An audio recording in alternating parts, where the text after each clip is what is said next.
Bonjour, Citoyen TV, la chaîne de l'Afrique digne et de sa diaspora, vous présente les brèves. Au sommaire, Côte d'Ivoire, soutien du panel à la résolution du comité central extraordinaire du FPI concernant l'inéligibilité de Dramane Ouattara. Au Vajab, Guinée équatoriale, et pour finir, impérialisme par Jean de Dieu Haïti. Tout de suite, au Vajab. Serein, la lutte continue contre la voyoucratie occidentale. Si le combat de notre souveraineté passe par un procès pour que définitivement les commanditaires de ce qui nous arrive en Afrique soient exposés au monde, allons au procès avec sérénité. Courage, ne baissons pas les bras, on va aller jusqu'au bout. À partir de ce jour, plus de soutien politique aux partis impliqués dans la déstabilisation en Afrique. On les connaît tous, ils ont diabolisé le président Laurent Gbagbo et continuent de diaboliser ceux qui disent la vérité ici et en Afrique. C'est la libération de Gbagbo qui apaisera la Côte d'Ivoire. Donc restons mobilisés autour du président Laurent Gbagbo, président légitime de Côte d'Ivoire, victime d'un coup d'État de la France, puis otage à la CPI suite au mensonge de Fatou Dramane Bensouda et son dossier mal soudé au profit du Dramanistan, la version france-africaine de la Côte d'Ivoire. En effet, la Côte d'Ivoire traverse depuis 2002 une profonde crise engendrée par une rébellion armée soutenue par la France. La situation s'est aggravée depuis que Laurent Gbagbo, président constitutionnellement élu et investi, a été livré le 11 avril 2011 par l'armée française à Ouattara et déporté le 1er décembre 2012 à La Haye, où la procureure Bensouda peine à réunir des preuves contre lui.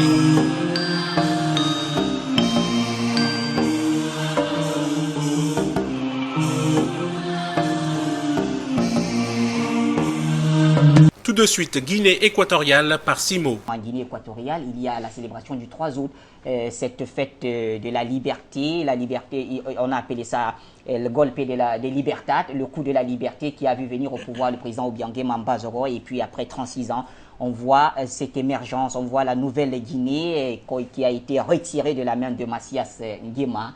Quelle lecture à un jour de cette grande célébration?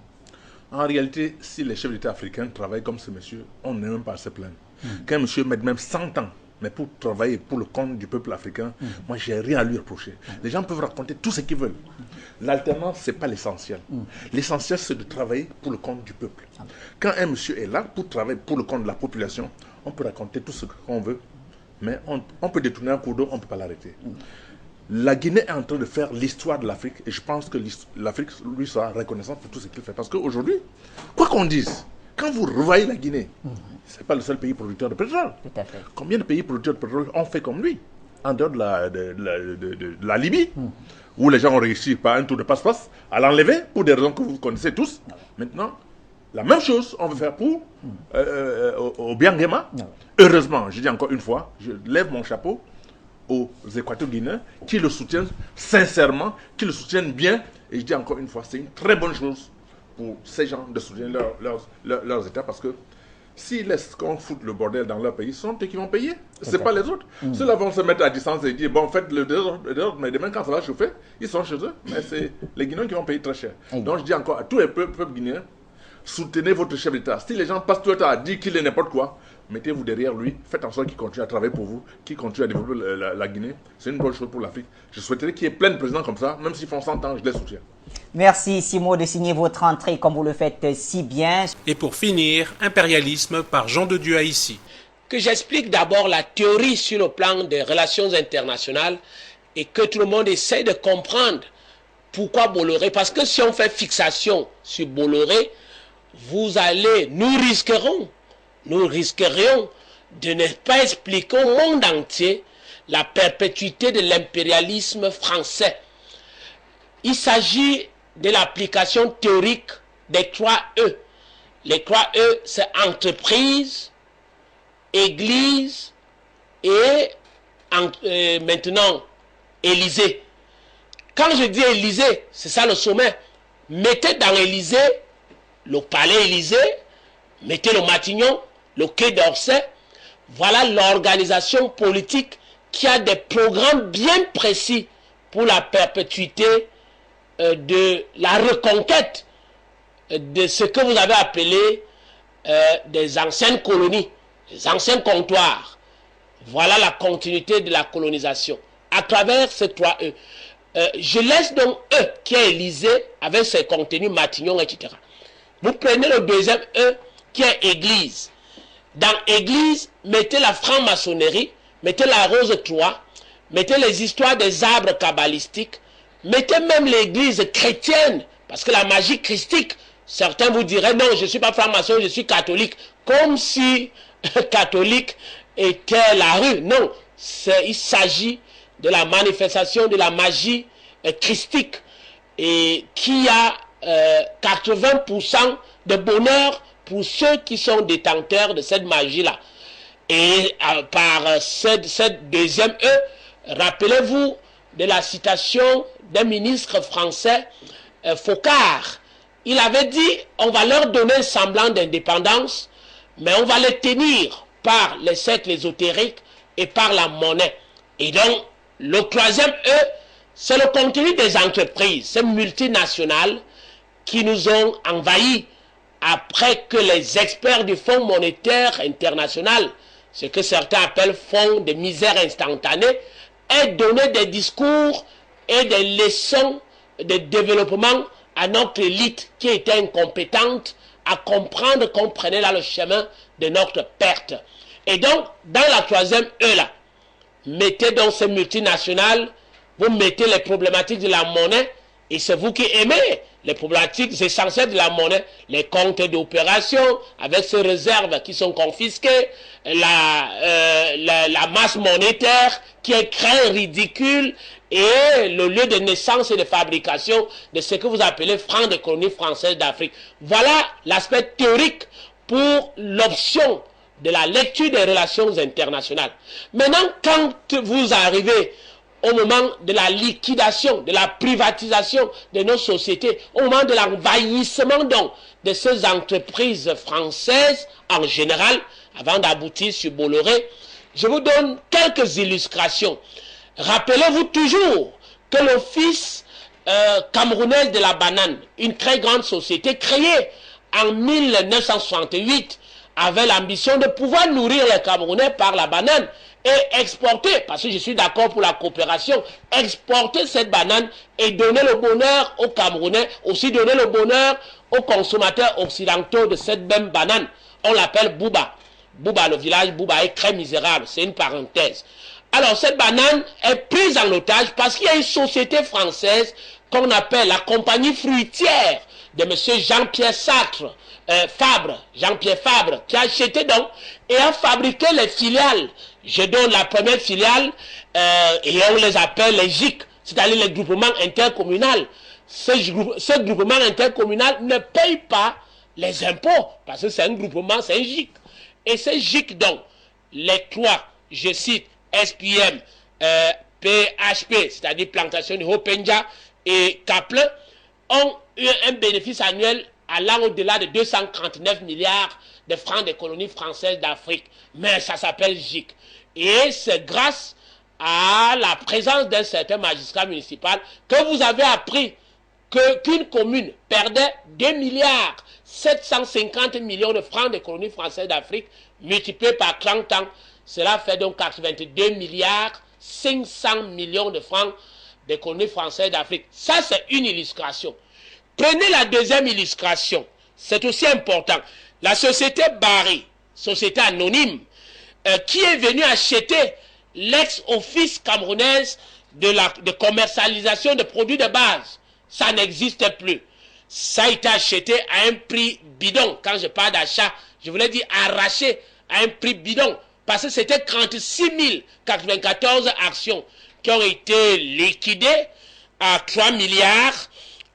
C'était 3 milliards je vais vous donner le chiffre précis, 3 milliards 615 millions 972 800 francs des colonies françaises d'Afrique. Ça ne représente rien si vous divisez en dollars ou en euros, rien du tout.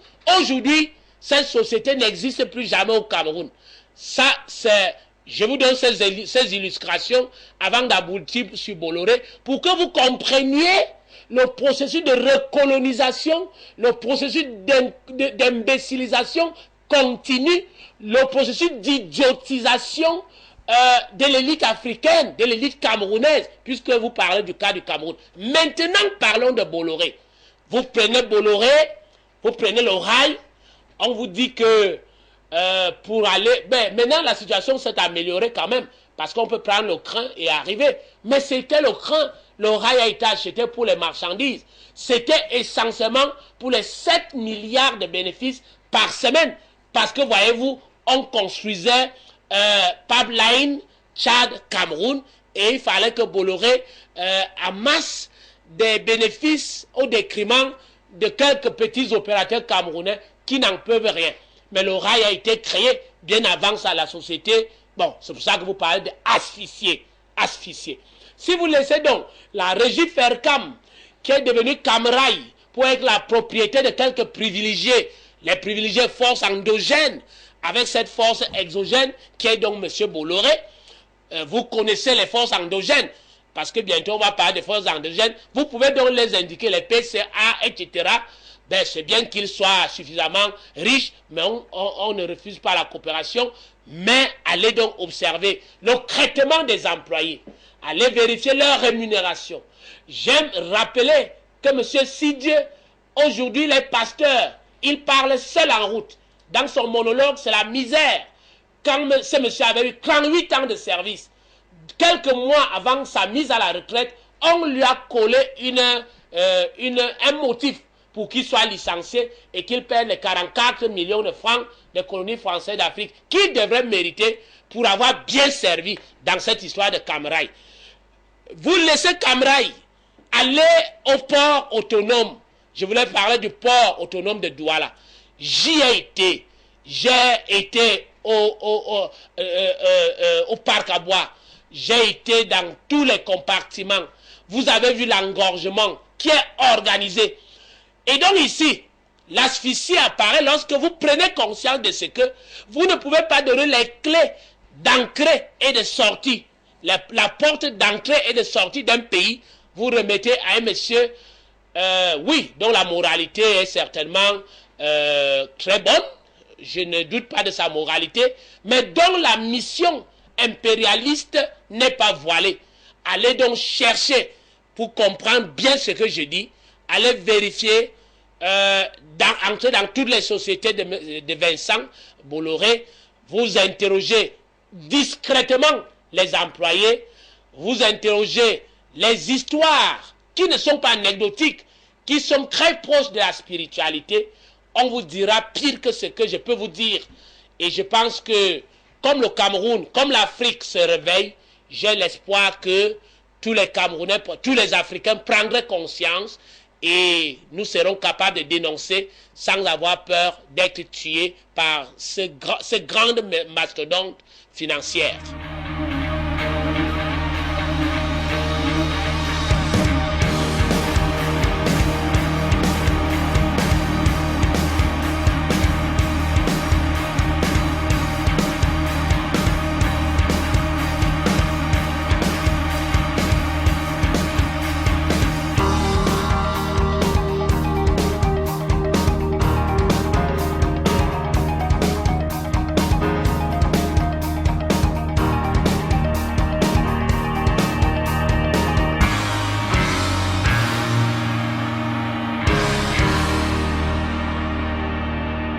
Citoyen TV, la chaîne de l'Afrique digne et de sa diaspora, vous a présenté Les Brèves.